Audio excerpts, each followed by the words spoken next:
Hello and welcome to Eurosport. This is Place de la Concorde, where today Max Mosley announced new measures for Formula One. And that after a tragic weekend in Imola.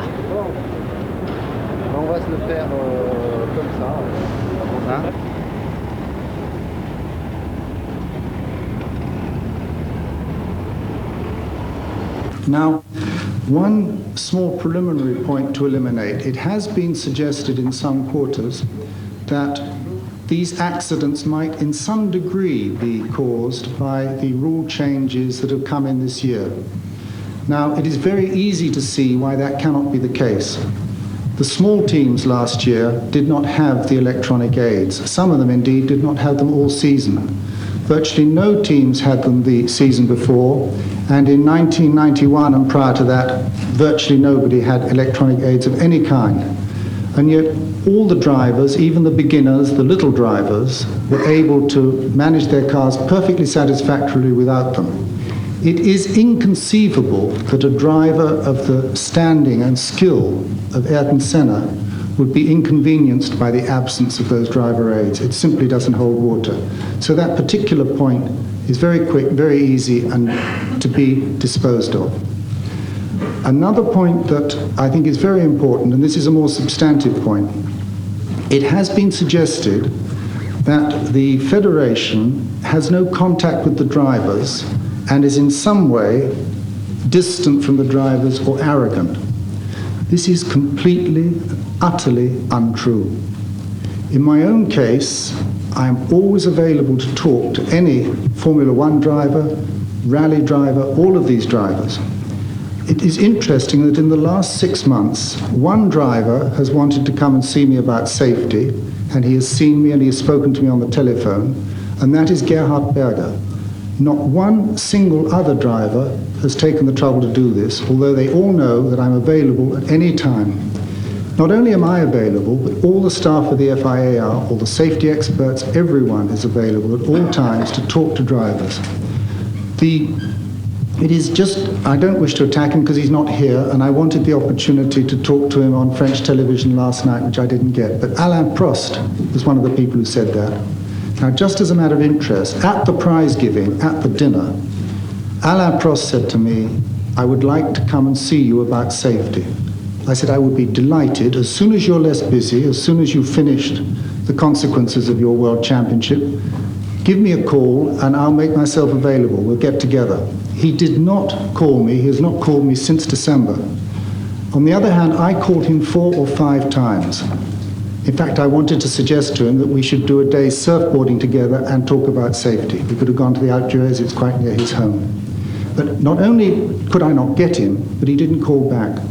So I think it is untrue, if not hypocritical, to say that there is, in his case, no contact. Now, in addition to that, I don't wish to bore you with endless facts, but sometimes it's good to put things in perspective. On the question of driver contact, let us take the circuit of Imola. In 1990, there was an inspection of Imola by the usual person, Mr. Brunserad, but also present was the then president of the FIA, Mr. Ballest, together with Mr. Prost and virtually all the top drivers. He was explaining this to us this morning, before the 1990 race. The topic of conversation with those drivers, particularly with Prost, was where do we put the tyres, the tyre barriers, if somebody has an accident? And all those corners were looked at, including Tamburello, and the opinion of the drivers, and actually, I think it's probably an intelligent opinion, was that the angle at which the car was likely to strike the wall in those places was such that it would be ill-advised to put tyres, they would do more harm than good. Now, as far as the Barrichello accident was concerned, nobody can say this for sure, but in principle, I think it's acknowledged that he simply went too fast. What became a problem was that he went over the curb, which launched the car into the air, and instead of striking the tyres, which it should have done, it hit more or less the fence, glanced the tyres and hit the fence. A very severe impact. He was for the moment, quite badly hurt, because when the doctors first reached him, he wasn't breathing for various reasons I won't trouble you with. And they put that right, and the next day he was perfectly well. But none of us were under any illusions. It was potentially a very serious accident. I think we can learn something about the circuits and about those curves from that. And obviously that's being studied very carefully, because all accidents, whether they result in some damage or not, are always obviously studied carefully to see there's a lesson to be learned. The Ratzenberger accident, we have a certain amount of information, which I will now give you, but I have to say this, that the whole picture will not be known until the car is back with the team and has been fully examined. But the following would appear to have happened. On the lap before the lap on which he had the accident, he set out on what they call a hot lap. He was trying to get a time. And the hot lap continued all the way to the top of the hill. At the top of the hill, the G-forces disappeared suddenly. He obviously went off the circuit or had an excursion. The actual length of the lap was 25 meters greater than a normal lap when he got back to the pits, when he got back to the start and finish line. Now, having had this slight excursion, he then slowed right down. He aborted the lap. He drove slowly down the hill, the left-hander, and then as he started to get close to the two corners before the pits, where you accelerate hard for a hot lap, he swerved the car violently from side to side. He then took the two corners by the pits and accelerated as hard as he could, past the start and finish line, and went into Tamburello absolutely flat. He then continued down, and when he was approaching the beginning of Tosa, I think it's called, there was a sudden total loss of front downforce. At that point he was going 308 kilometers an hour. And the rest of it you know. Now, without seeing the car, it's impossible to say categorically what happened. But the best hypothesis, and I absolutely emphasize it is a hypothesis, is that the car went off the road on the previous lap, that the wing touched something, and as a result of that became weakened, and under the extreme stress at the fastest part of the straight, failed. Now, whether the wing came off or whether part of it came off is not yet known. But it may interest the technical people to know that that wing is held on by 4 bolts. The 4 bolts go into inserts in the carbon fiber. Those inserts have been repeatedly tested with pull-out tests to 1.8 tons. There are 4 of them, and the maximum download on the wing at that point is 800 kilos. It is actually amazing that those little flimsy wings will have to withstand 800 kilos. But nevertheless, it was in the order of 10 to 12% of the stressed load, and there is no possibility of it failing, except something of that kind happening. Now, the Senna accident, as you know, the race was interrupted, and there had been a number of laps behind the pace car. And then 5, if I remember rightly, but you would know better than me. When the pace car pulled off, Senna was going past the pits virtually at racing speed, flat on the floor as fast as he could. He came into Tamburello with his foot flat on the floor, and he went over the point where the accident occurred 1 lap later at 303 kilometers an hour. There was a suspicion of a spike in the engine revs, that is to say a point, I think they call it in French, but a suspicion. And it is known from Schumacher stepped out suddenly and was correct. The spike coincides with the twitch. He was going 303 kilometers an hour. Now at that point, in qualifying, he would go 312 kilometers an hour. He then made a complete lap of the circuit, and at full racing speed, with Schumacher closing on him over the lap, as you undoubtedly noticed from the television, full racing speed, he crossed the line again, and again into Tamburello at full speed. He reached the point that we're concerned with at a speed of 310 kilometers an hour. At that point, he lost control of the car. Now, Schumacher's testimony, and I only have this third hand, I've not spoken to Schumacher myself, but this is a report from inside the team. He saw the car step out again, like it had the previous lap, step back perhaps slightly more, and then it went straight off the track, as you've all seen on the video repeatedly. At the point where, as I say, he left, he was going 310 kilometers an hour. He, like Ratzenberger, hit the wall at a strangely steep angle. I think one could put it no higher than that. And until we know more, one can't say more. Now, why he lost control of the car, at the moment, it's not possible to say. And until the car has been examined, it's not possible to say. And I think to speculate on why the car went out of control is probably, it's interesting, but it's inaccurate and it's probably fruitless. But that is what happened. And he then crashed.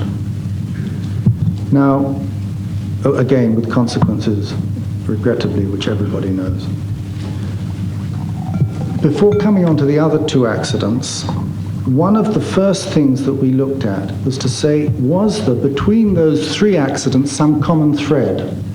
Has something suddenly, last weekend in Imola, emerged that nobody knew about before? And unfortunately, one has to say no.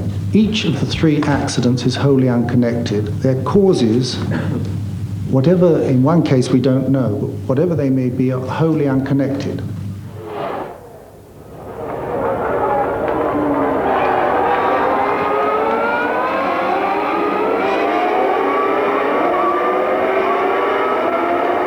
That was Max Mosley earlier on Wednesday afternoon, talking about the incidents and accidents that took place at a tragic weekend in Imola.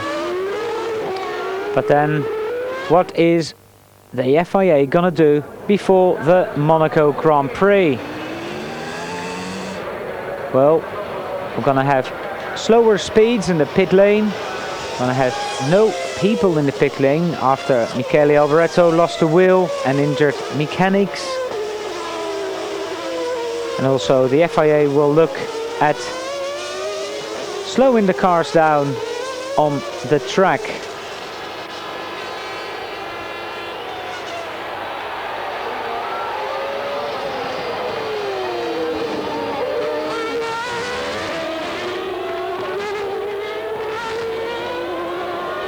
So let's go back to Place de la Concorde and the FIA. There will be at both the beginning and the end of the pit, I wouldn't say a chicane, but a shape of the road such that the cars will be slowed down drastically. So this thing of accelerating up to 200 and more kilometers and flying out the end of the pit lane will stop. This will have the incidental advantage, perhaps, of reducing the number of pit stops because it will become more expensive in terms of time to stop in the pits. So there will be a slowing down mechanism at the beginning, a slowing down mechanism at the end. That's the first measure. The second measure is that it will be prohibited for anyone to stand in the pit lane unless they are immediately about to work on a car or have just finished working and are clearing their stuff away, so that they're out there for in the order of 2 minutes at the most. They get ready, they do the car, they come in again. What happened at Imola was that large numbers of mechanics of the two teams affected were simply standing in the pit lane watching the race. That is wholly unnecessary, it's very dangerous, and it will not be allowed in the future. The third measure is that we will, by drawing lots or any other method that the team may wish to use, ensure that the number of cars that come in on each lap is very limited. To give you a simple example, you draw lots to see who will come out. You say, I want to stop twice in the race, for example. So then you draw lots for who gets which lap at the 3rd and 2/3 distance. And then everyone will know before the race starts who's stopping, when they're stopping, and at which pit. So everyone will know exactly what to watch out for, when to be ready, and so on. Unscheduled stops, obviously people with these slowing down entrances and exits will avoid them if they possibly can, but if there's an unscheduled stop, it will be against the rules to take on either fuel or tyres. Now, we think that this will solve the problem completely, but we will keep the situation under review. For Monaco, there is some suggestion that the teams may agree among themselves either to limit or eliminate stops, but that will be a matter for the teams. It is not a matter for us to legislate on. So that is the plan for the pit lane. Now, the more general plan for the cars, we've got really, I suppose, two fundamental problems. One is that the cars are extremely fast. I think it's almost impossible for any ordinary person or somebody who hasn't driven one of those cars fully to understand how fast they are. They are amazingly fast. And this really is due to two things: to very high power and amazingly clever and efficient aerodynamics. Now, we have, and the other thing we have to think about is the driver, the neck and the head, which I will come to in a moment. But let us consider the cars themselves for a moment. The downforce is what generates these huge cornering powers, and the power is what enables the downforce to be generated. We have been looking for some time at means of limiting the horsepower, but still keeping the 3.5 litre engine, because we said we would. We made a commitment to 3.5 litres, but 3.5 litres does not necessarily produce 800 horsepower. Indeed, there are a number of cars in the pit lane that don't have 800 horsepower, but they are they're not substantially slower. I mean, at the point where Senna had his accident, as I told you, he was doing 310 kilometers an hour. The Simtek of Ratzenberger was doing just under 300 kilometers an hour. I mean, it's not a very big difference, although the difference in power between the engines is probably substantial. But the power plays a big role. We've been looking at means of limiting the power. At the moment, the favored means is to have a fuel flow meter, on which a great deal of work's been done. It is extremely promising, and it has been tested by very reputable Formula One engine builders, both in Britain and on the continent. The point about the fuel flow meter is two things. Firstly, it will reduce the power, but secondly, it points all the research in the right direction, which is the direction of getting the maximum possible power from the minimum possible fuel.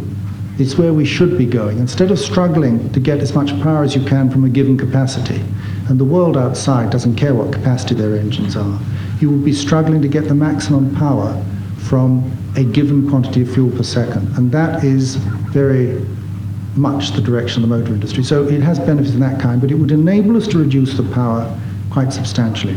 In fact, we could reduce it as much as we want. It would be a question of what power you want.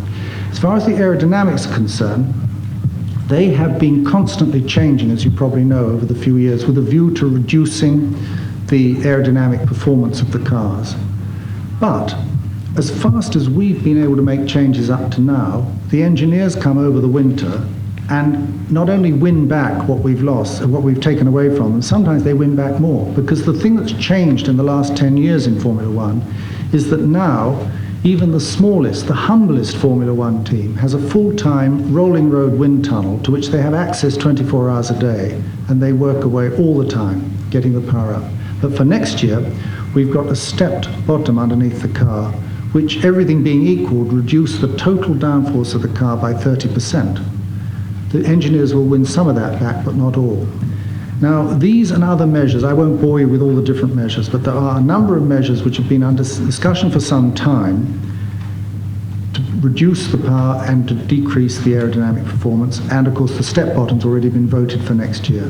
Now, the immediate step we can take is to accelerate to the greatest possible degree the introduction of these measures, and we will be holding urgent discussions with the teams, with our technical people, to see what is possible.